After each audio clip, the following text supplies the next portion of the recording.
I've covered wrestling for years, but what I witnessed last night on SmackDown didn't just feel like another show. It felt like history unfolding right before my eyes. The lights were dimmer than usual, the air in the arena was thick enough to cut with a knife, and the audience wasn't merely cheering. They were waiting, restless, sensing something seismic was about to erupt. I've seen betrayals, shocking returns, emotional retirements, but never a silence that screamed louder than the roar of an entire crowd. It all started right after the main event. Seth Rollins stood in the center of the ring, sweat pouring down, his World Heavyweight Championship gleaming under the faint light, flanked by his Vision faction, Bronson Reed, Braun Breaker, and, of course, Paul Heyman lurking at ringside. They had just survived an all-out war against Randy Orton and Cody Rhodes, a brutal tag team match that could have headlined WrestleMania itself. Rollins stood over a fallen Cody, grinning like a mad king basking in the empire he built through chaos.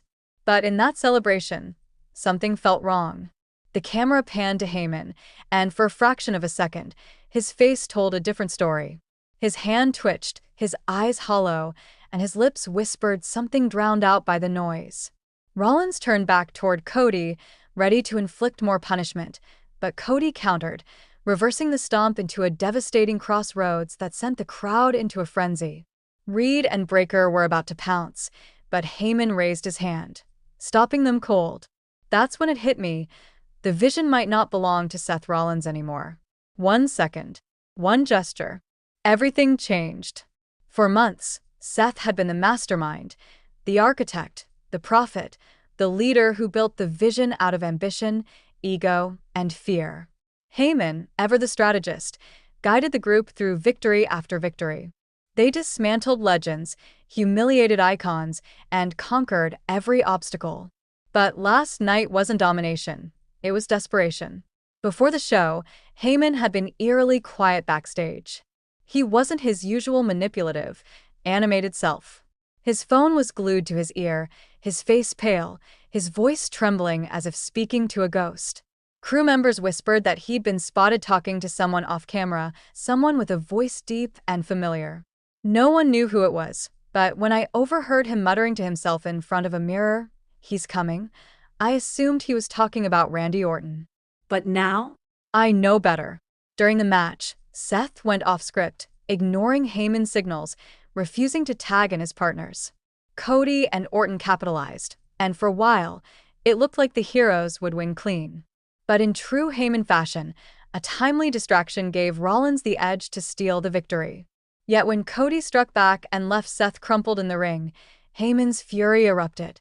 He slammed his phone, screamed at his own men not to intervene, and stormed up the ramp, leaving his so-called visionary writhing on the mat. This wasn't about Cody or Orton anymore. This was about control. If you know Paul Heyman's history, you know his pattern. He attaches himself to greatness, nurtures it, then abandons it the moment arrogance replaces obedience. He did it to CM Punk. He did it to Roman Reigns. And now it seemed he was about to do it again to Seth Rollins. Reports started flooding in right after SmackDown ended. Backstage sources claimed Heyman entered a private locker room near the loading bay. The lights were off, but witnesses described hearing heavy breathing and a deep, guttural growl. One sound technician swore he heard a low rumble that made his blood run cold. Because there's only one man in wrestling who growls before he speaks, Brock Lesnar. At first, I brushed it off.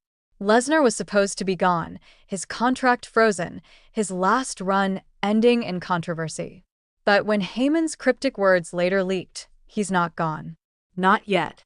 Not while Rollins breathes. Social media exploded. The Vision was collapsing from within. The following Monday on Raw, Rollins came out swinging, furious, demanding respect, declaring the Vision belonged to him. But when Heyman's music hit, the entire mood shifted. The crowd booed, sensing betrayal in the air. Heyman walked out flanked by Reed and Breaker, his smirk replaced by an eerie calm. He said nothing, just stood there and let the tension build until he uttered 6 words that froze everyone in their seats.